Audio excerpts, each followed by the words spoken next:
Good day, ma'am. Today we would like to present our report on volleyball sports. In Chapter 1, we have a brief history and development of volleyball. Volleyball is one of the few sports that was originated in America. In 1895, William C. Morgan came to business that were going to meet the needs of the people in their town. There, he invented the volleyball that came from basketball at the start. Then, in 1896, Alfred Halstead changed the sport from basketball to volleyball after viewing a game. He felt that the word volleyball is more suitable in this game. While in 1889, Vieira and Ferguson set the characteristics of the game. Volleyball was introduced in the Philippines in 1910 by the physical director Edward S. Brown. 1913 to Japan, 1915 to Poland, 1915 to 1916 in Uruguay, 1912 to Brazil and Latvia, and 1922 in Syria. After the World War I, it was introduced to the Europe.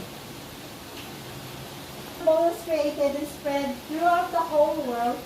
Today, there are more than 46 million Americans who play the volleyball and more than 500 million players worldwide who play volleyball at least once a week. As the time goes by, the sports volleyball attracted more young and adult. Also, they make one more style, that is the beach volleyball, which play as a doubles. In Chapter 2, we have preparing your body for volleyball. Lesson 1. The warm-up activities.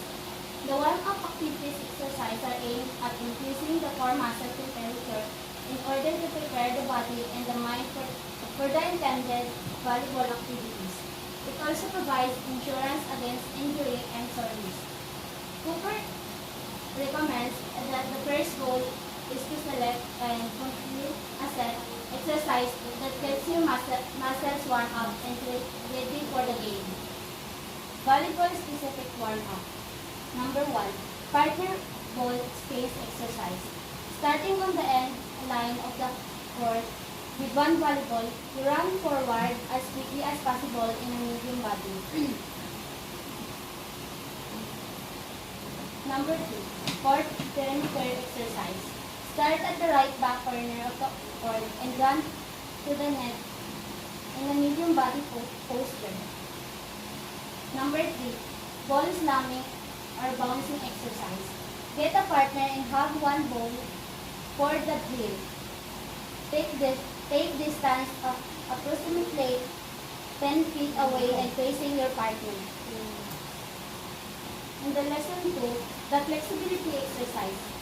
Flexibility or stretching exercise should be performed before actual volleyball skill practice. Activities must be designed and selected to increase the range of motion of the body joints involved in the performance of volleyball skills. Slow or static stretches are recommended to muscle injuries. Number 1. Shoulder stitch. Gently pull your elbow across your chest. Back and arm stitch. Pull your elbow behind your heads and hips facing forward. Number 3. Calf stitch. Extend one leg behind you. Keep your head on the floor. Lean forward using a wall to maintain your balance. Number 4. Quadricep stitch. Lift your heel and hold foot with one hand. Place your feet. Number 5. Inner tight stitch. Put the bottoms of your feet together. Place your knees towards the floor. Number 6. Hamstring stitch. Position your legs as shown and bend forward from your hips. Be sure to keep your back straight. And number 7. Lower back and hip stitch. Pull each knee to your chest separately. Then, in number 7. Lower back and hip stitch. Pull each knees to your chest separately. Then pull both knees to your chest at the same time. In Chapter 3, basic body position and movement pattern. In Lesson 1, movement pattern, It's a high posture. The high position is basically used for serving, sitting, and starting position for blocking. Key pointers during preparation phase. Pitch shoulder width apart. Side by side for blocking. Stride position for other skill. Weight is heavily distributed on the balls of the feet. Knees are slightly bent. Key pointers during execution phase. Keep same level throughout movement. Key pointers during follow through phase. Eyes always follow the ball to target. Regain position quickly for the next play. Medium posture. The medium position is the important position because it is used most of the time during the game, during the serve reception, the overhead pass, and the medium posture. The medium position is the important position because it is used most of the time during the game, during the serve reception, the overhead pass, and the starting position for the strike. There are key pointers during preparation phase. Body leans forward with the knees in front of the feet, the shoulder in front of the knees.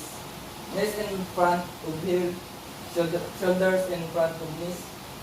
Hand with arms are above knees, held away from the body. Arms parallel to the thighs.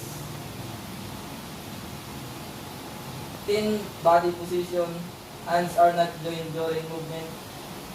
Knees and hips face target. When place moves in this position, the stopping action is completed with a shuffle skip. Eyes follow the ball, weight transfer toward target. Low posture. The low position is used during the game and all forms of individual defense such as foul and the rule. There are key pointers during preparation phase. Knees bent more than 90 degrees. Body weight is forward. Get to the ball before attempting to play it. Lay the ball beneath the floor. Contact floor with most faded area of body. Eyes follow the ball to target. Recover for next play. Listen to movement pattern, drills and exercise in order to familiarize and master the different body position. The following drills are Lesson 2. Movement pattern drills and exercise. In order to familiarize and master the different body position, the following drills are suggested. Number 1. Mirror drills. The leader stands in front, facing the other players. All players are in the medium body posture.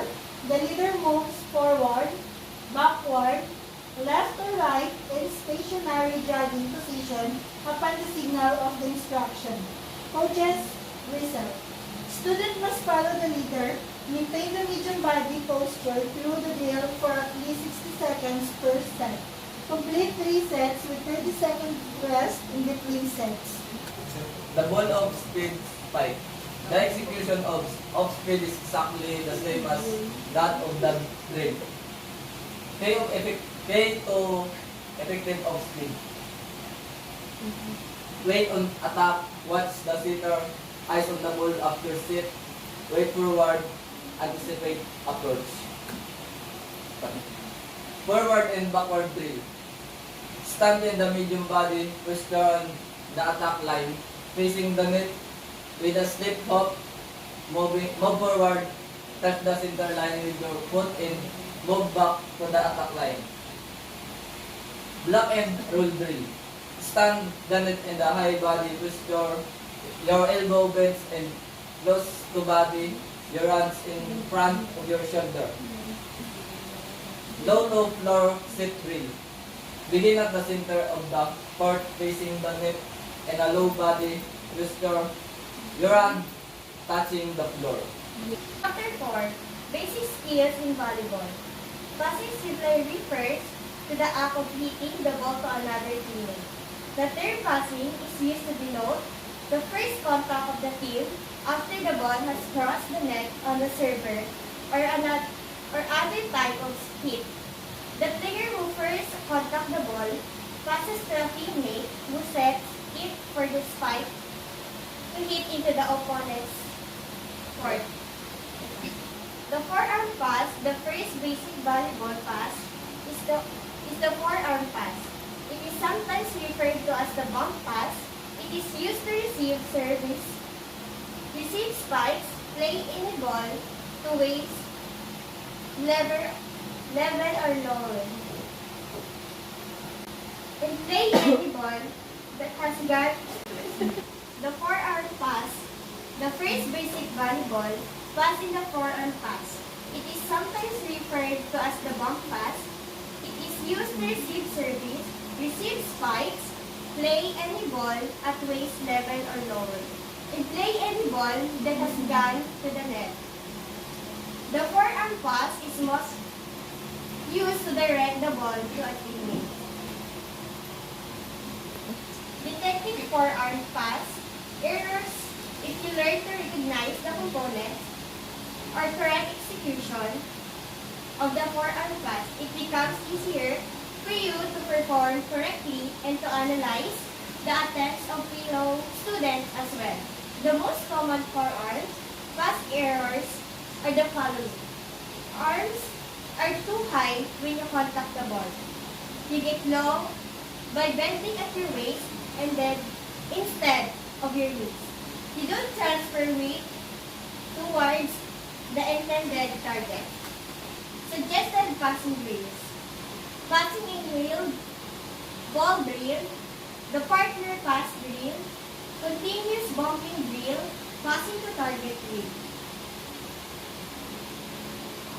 The overhead pass. The overhead pass is usually your team's second contact of the ball in the three-step offensive effort.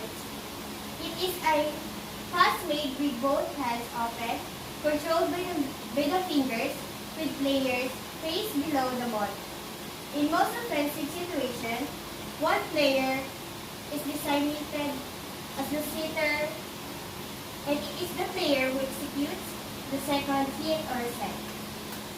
The set pass. The set pass is an overhead pass that you execute the plays. The set pass.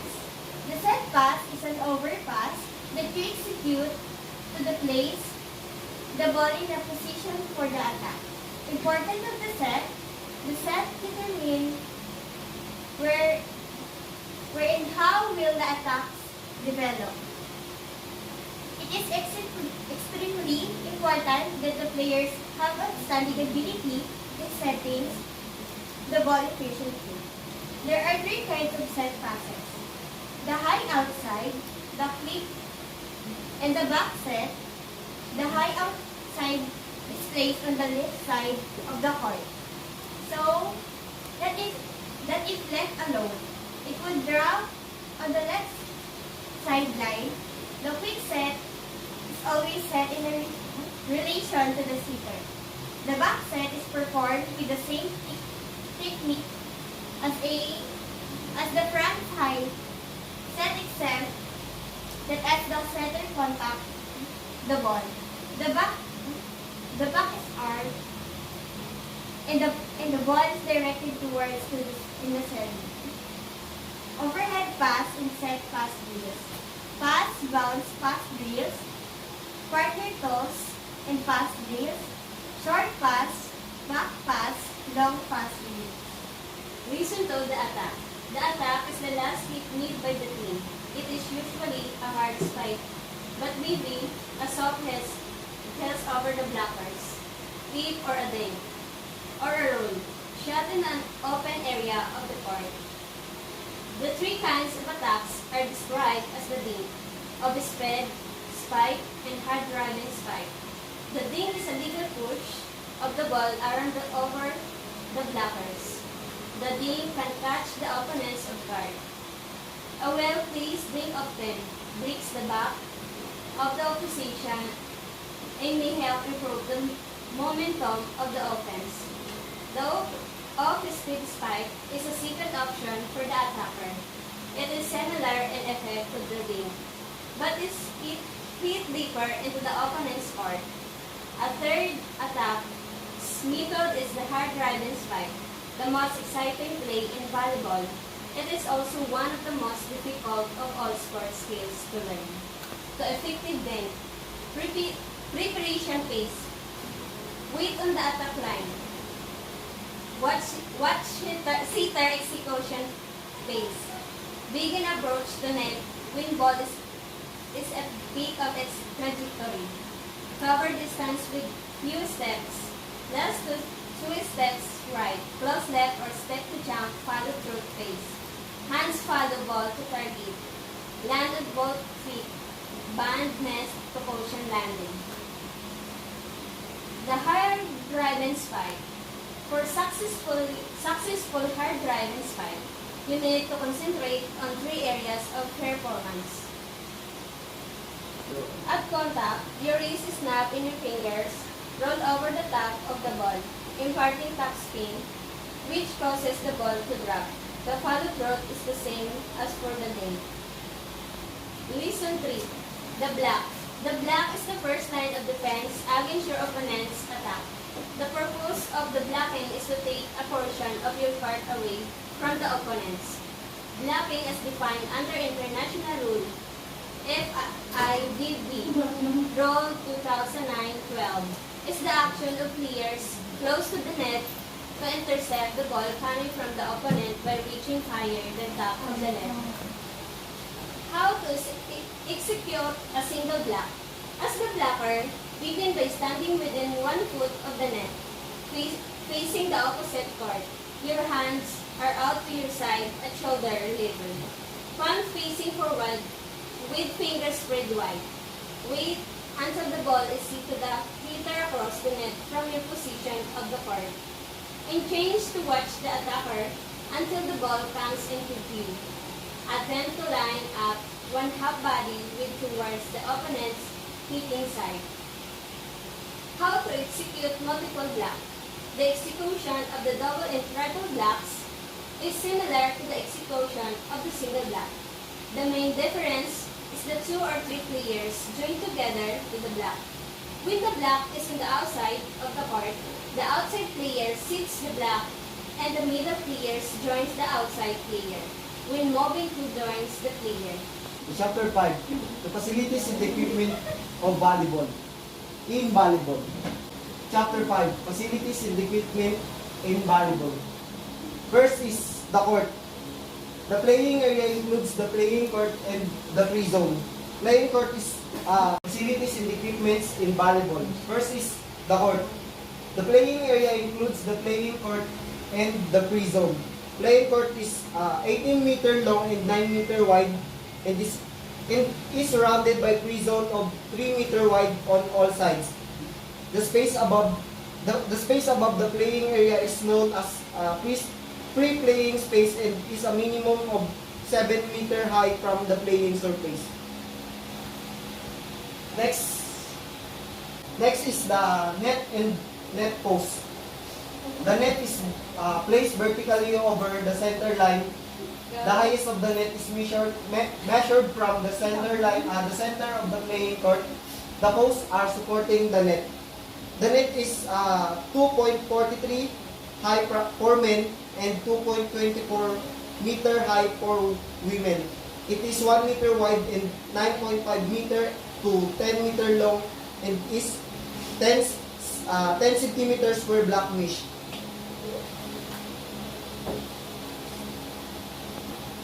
Third is the referee stand. The referee stand is generally attached to one of the standard and allows the referee to stand about 4 feet above the floor level. This is usually used by official or the first referee to see if there is any violation above the net. Fourth is the antenna. The antenna are considered as a part of net and laterally delimit the crossing space. The antenna gives the volleyball players and the referee a visual aid to judge whether a ball is in a play or out of bounds as a travel over the net. Next is the ball. The ball shall spherical made of flexible leather or synthetic leather case with the bladder inside. As we can see in the PowerPoint, diba? That is the ball. Next is clothing.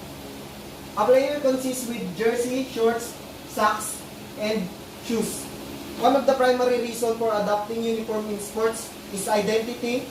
Sports uniform help in distinguish competing teams and players. It is also form of identification with country and organization. Last is the pads. The player who dive for ball, both knee and elbow may be worn. It can reduce the chance of developing bone bruises. Last is the pads. The player who dive for ball, both knee and elbow may be worn. It can reduce the chance of developing bone bruises or abrasion from contact with the floor. Why players need to use pads in game is to make their elbows and knees safe, and also it reduces the damage when they are diving for ball. Number 6, terminology and rules of the game. Rules often change, so players and coaches must keep abreast of change from time to time. The latest update was approved in 2008 during the 31st Congress of the FIVB, which was published in 2009. 2012 is the latest reference for both athletes and coaches through the world. The following are important rules abstracted from the FIVB 2009 to 2012. Rules for the details of each, the students or coach may refer to the full text of the international rule. Number 1. Teams consist of the 12 players, 1 coach, 1 assistant coach, 1 trainer, and 1 medical teacher. Number 2. Team leaders. Both the team captain and the coach are responsible for the conduct and discipline of their team members. Number 3. Scoring system. A team successfully scores a point successfully grounding the ball on the opponent's court. Comment falls and when the opponent team receives penalty. Number 4. The toss. The first referee carries out the toss to decide upon the first serve and side of the court in the first set. Number 5. Team starting lineup. There are 6 players per team. The starting lineup indicates the rotational order of the players on the court. Number 6. Position. At the moment that the ball is hit by the server, each team must be positioned within its own court in the rotational order except the server. Number 7. Rotation and rotation codes. When the team has gained by the serve, its player rotate one position clockwise. The player position rotate the position who want to serve. Operational fault is committed when the serve is not according to rational order. These are the terminology. Ace, antenna, assist, attack line, block, bump pass, center line, dig, dink, floater, forearms pass, foul, jump serve, off-speed hit, overhand pass. And also, overhand serve, pass, ready position, rotation, serve, sit, side out, spike, volley.